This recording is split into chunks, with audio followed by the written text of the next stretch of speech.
that messenger RNA, which is single-stranded, it's only one strand, that's where the genetic code resides. And the genetic code gets used to build a protein, which is a series of amino acids, and that process is called translation. Now, it can be confusing to remember which one is transcription and which one is translation, because they both start with trans. But there's two ways to remember it. First of all, they're in alphabetical order in terms of the order of the processes. Okay, so DNA gets converted to an RNA form or used to make an RNA. That's transcription with a C, transcription, okay? And then the protein gets made from the RNA pattern, and that's translation with an L. So maybe that'll help. The other thing is just what the words mean.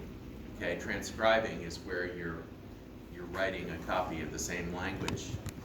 Translating is where you're changing to a different language. So you're going from nucleic acids to amino acids down here. I hope that helps. See, when I sat where you're sitting, these things haunted me for years. And I'm trying to save you the haunting. If you have any issues, maybe I'm the only one, but this is an order of information flow. Information is flowing from DNA to RNA to protein, and that was known for many years as the central dogma. Okay. Turned out in the 1970s they discovered there were viruses that went from RNA to DNA as part of their life cycle, and everybody was up in arms because the central dogma seemed to be violated. It turned out that it really isn't violated. There's just an extra step thrown in. But anyway. All right. DNA codes for RNA, RNA codes for protein. Now this diagram adds one thing. There are several different kinds of RNA involved in this process, not just the messenger RNA. And we tend to hammer the messenger RNA in these undergraduate classes. But remember, it's not the only one. The messenger is the one that carries the message to make the protein. But there are at least two other major kinds of RNA involved here, transfer RNA and ribosomal RNA, and we'll see what those are later.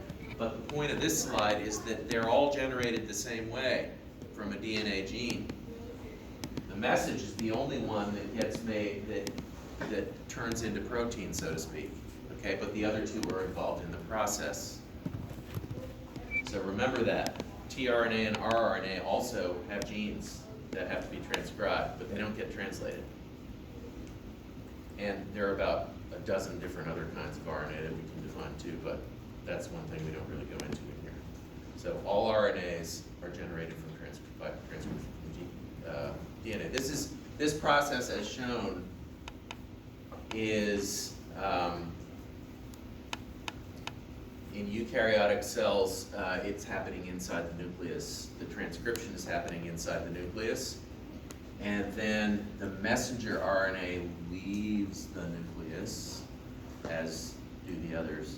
Okay, all the RNAs exit the nucleus after they're made, and this translation process happens out in the cytoplasm of the cell.